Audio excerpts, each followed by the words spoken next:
Well, the emerging markets per se have fundamentally very attractive growth dynamics. I think most people understand the urbanisation that's occurring in emerging markets. The United Nations estimates in the next 20 years we're going to have another 1 billion people become urbanised in those markets. We're going to have increasing per capita income. We're probably going to have economic growth, nominal economic growth, probably in the 8 to 10% range in many of the large emerging markets like China, in India and much of Latin and South America. So fundamentally the macroeconomic backdrop is very attractive, but then you then have to be careful, because just because you've got a lot of economic growth does not mean that you're going to have fantastic investment returns. And I think that's where some of the issues are at the moment, because emerging markets are a fad at the moment. Everybody understands the macroeconomic backdrop to the developed world, which is deleveraging, low economic growth, very high unemployment, current account deficits, and all the issues you have in the developed world. So a lot of money is rushing to the emerging markets per se. But our view is you then have to step back and you have to say, where in the emerging markets should you be investing? Just because there's growth doesn't mean investing in the emerging markets as a whole is necessarily going to be a productive place to have your capital deployed, because as we can see now, it's bees to a honeypot. Everybody's putting their capital, and when you get an enormous amount of capital chasing the same investment, that doesn't mean returns are going to be good for investors. So we're very focused on then where in the emerging markets is the right place to be.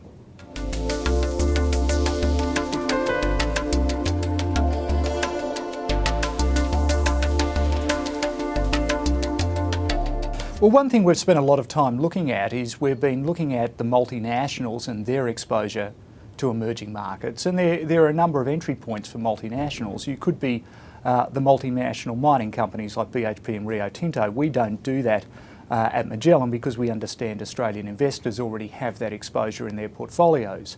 You could look at some of the large multinational industrial companies around the world like General Electric and Siemens, which are exporting locomotives, and they're exporting turbines and aeroplanes and aeroplane parts and so forth. And that is a potential entry point for people. We're very focused on the what's happening with the emerging market consumer. A lot of the other story I was talking about was probably the emerging market fixed asset investment story. We're very focused on the emerging market consumer story and the growth in per capita incomes in those markets over long periods of time, which is a very different cycle. And we're really then focused on companies where it's very hard for competitors in the emerging markets to effectively expropriate their brands and technology. If you think about the large equipment manufacturers like a GE or Siemens, the big issue I think they're going to have over time, or even the auto manufacturers, Volkswagen has a very large business in the emerging markets, particularly in China. But if you think about what's happening there, they can have their brands and technology effectively expropriated and then manufactured by the local players. We're looking for consumer stories where it's very hard for a competitor anywhere, whether they're in the emerging markets or outside the emerging markets, to effectively expropriate their brands. And we want the ones that have been there for long periods of time and already have a lot of brand identity with the local consumers around the world.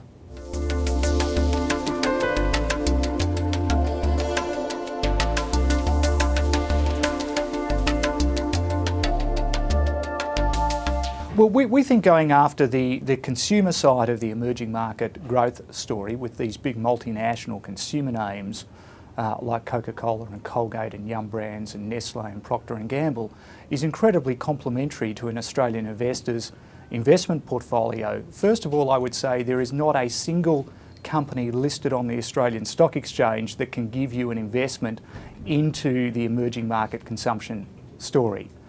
What you do get through the Australian stock market is effectively the fixed asset investment story, the infrastructure development, the property development, and that is really the Australian mining sector, which has a very hard to expropriate their brands because the ore bodies happen to be where they are, they can't be replicated, and they're playing on a story about that fixed asset investment story, not the consumption story. So we're trying to add the fixed asset investment story, which is the Australian stock market story, to the increasing per capita income story, the consumption story, and marrying them together with businesses that are very, very hard for local players to compete with. So I think both are very good stories.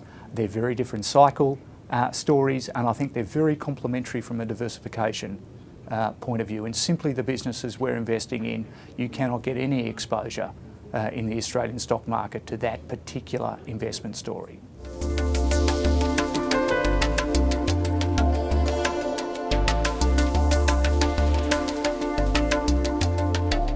Yeah, in terms of the different risk profiles, I think the fundamental story is around the duration of the investment cycle. When we look at the fixed asset investment cycle going to the emerging markets, and it is really a story about China, because China is so much larger in fixed asset investment than any other economy in the world. It's about 10 times the size in terms of use of commodities to the United States of America. So when we think about fixed asset investment stories like iron ore and coal and copper and so forth, we really think about China.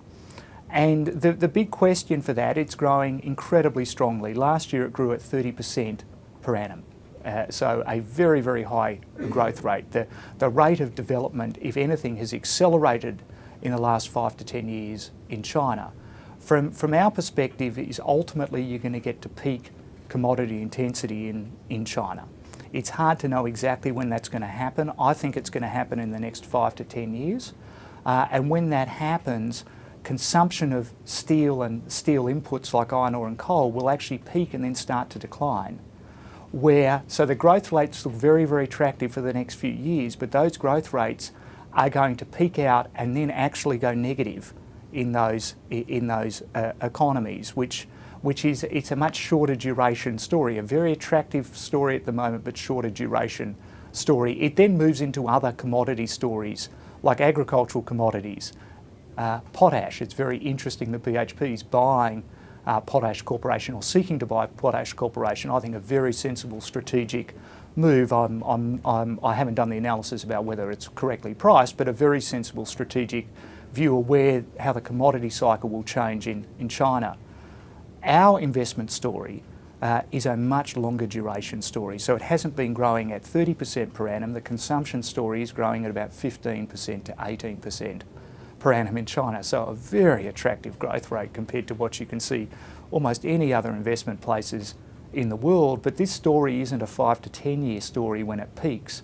This story is not going to peak for 30 plus years. You're going to have very, very strong growth rates. It will moderate from 15 to 18%, but the increase in the middle class and incomes over time, they're going to be consuming more goods and services as the economy goes out of its fixed asset growth cycle and starts to going into a consumption cycle. And that consumption cycle is already going at 15 to 18%. People just don't find it as attractive as 30%, but it is fundamentally a very attractive place to be, and it's not going to reach any form of peak like the fixed asset investment story will get to in commodities for a much, much longer duration of time. So it's a different risk profile, it's a different duration story that we're playing.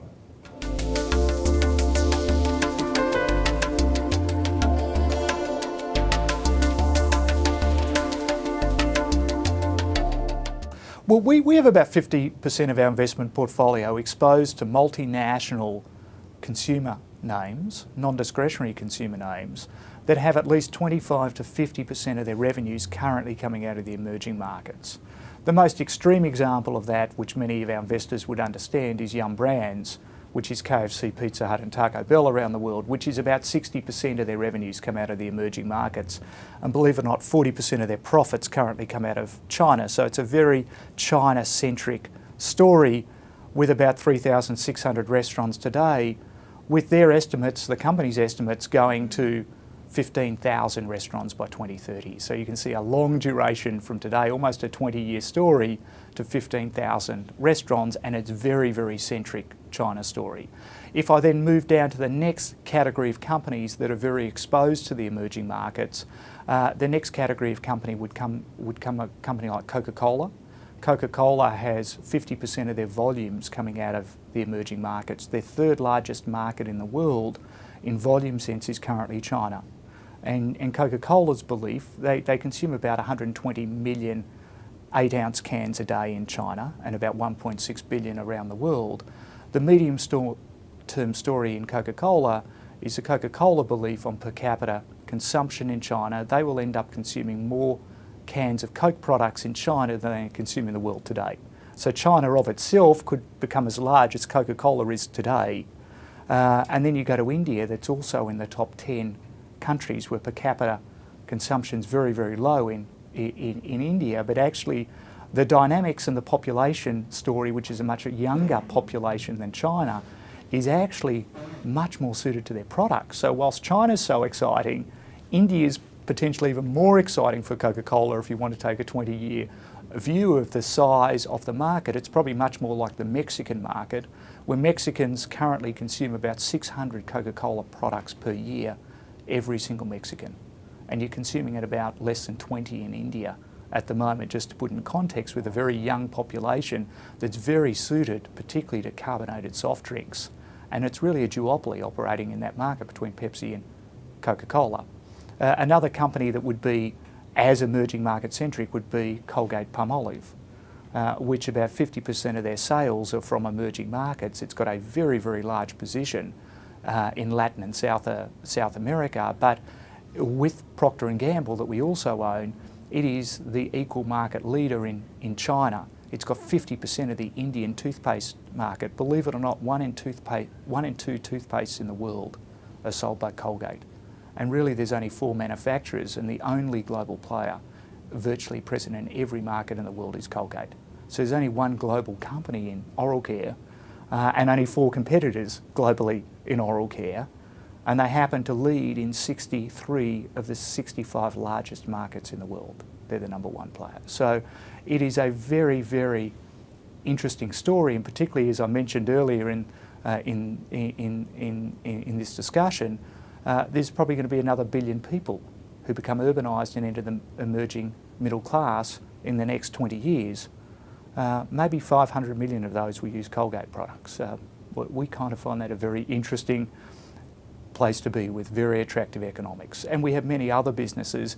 If you step down out of the sort of 50% territory into sort of the 35% of their revenues out of emerging markets, you get these very, very dominant multinationals like Nestle, the world's largest food company, and Procter & Gamble, the world's largest household products and health and beauty company in the world. And when you go to a country like China, Procter & Gamble is probably the most dominant in their categories of a company you would want to see. So if you go into shampoos and conditioners, 35% of the Chinese market is already controlled by Procter & Gamble, with brands like Pantene and Head & Shoulders and Vidal Sassoon and Herbal Essences. It's incredible the position that they've built up in that country.